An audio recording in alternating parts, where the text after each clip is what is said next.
Hi, and welcome to part 10, the 10th video on this series.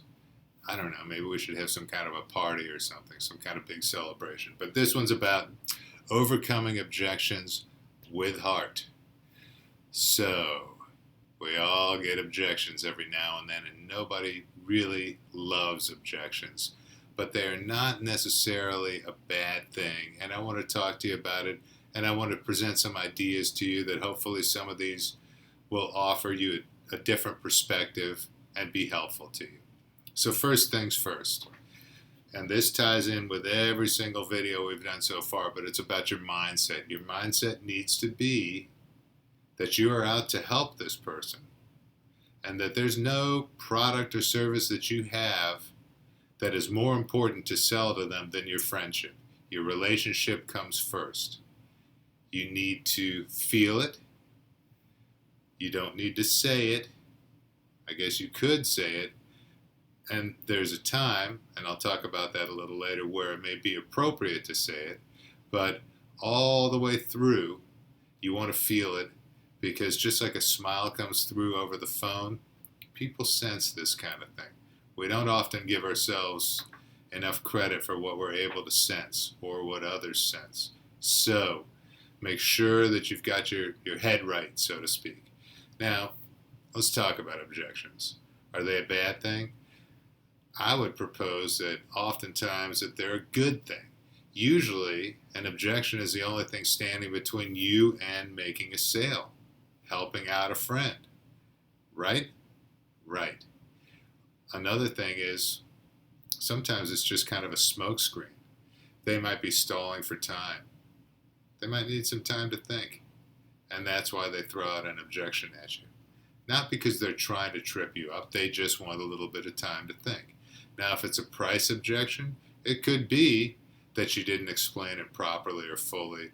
It could be that they just didn't understand it. So make sure that they've got a very clear understanding, and you're going to have fewer price objections, which those are kind of hard to fight. Now, whatever it is, whatever the objection is, do not be defensive. Don't get defensive. The objection is not about you personally. It has nothing to do with you. This is about them, remember? So, you're going to like this. If you don't like the sentence, hopefully you'll like the last word. Seek first to understand, then be understood. Grasshopper. All right. I know it's not that funny, but maybe you'll like this next thing. It's an acronym, LOVR, L-U-V-R. What does LOVR stand for? Listen, understand, verify, resolve. What does that mean? Listen to what? To the objection. Listen to it, process it, try to understand it. Once you feel like you've understood it, you want to verify. How do you verify? Repeat it back to them. Do I have that right? Is this what I'm hearing? Is that what you're saying? And then once they confirm that yes, you do understand what my objection is, hopefully you have something to offer in the way of a resolution. Listen, understand, verify, resolve. LOVR. Okay. When we're listening and we are responding to whatever it is we're listening to, we want to use empathic phrases. What do I mean by empathic phrases? I'll give you a few examples of them. Simple stuff. I understand. That makes sense. I hear you. You're not alone there. Or, I see why you might think that. So what was that, 4 of them, 5 of them, something like that? Okay, so let's move on. When you're listening to the objections and you're using your empathic language, and you're conveying your empathy, don't agree with the objection. Just be empathetic, okay? It doesn't mean you're agreeing with them. All you're saying is, I get it. I get why you would feel that way. So I want to say something to you. In fact, a good thing to say to them is, so let me ask you something. Is that your biggest concern? That's a great one, because that puts them right where they need to be. Sometimes they're getting in their own way. They need to do it, but we've talked about how, it's easier to do nothing than to make any kind of a change, even if you're excited about the change. So let me ask you, is that your biggest concern? Remember, don't be defensive. Stay calm. Verify what that concern is by repeating it to them. Is that your biggest concern? Do I have that right? All right. And then resolve by suggesting some type of a solution. And there are two different things I want to throw out here. I wouldn't do both of them, but you have to be the judge of, in each case, which is more appropriate.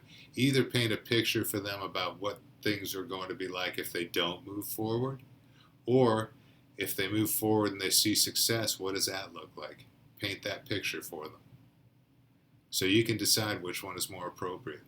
And then you finish with heart. And what I mean by that, this is the time where you might want to reaffirm your relationship verbally to them.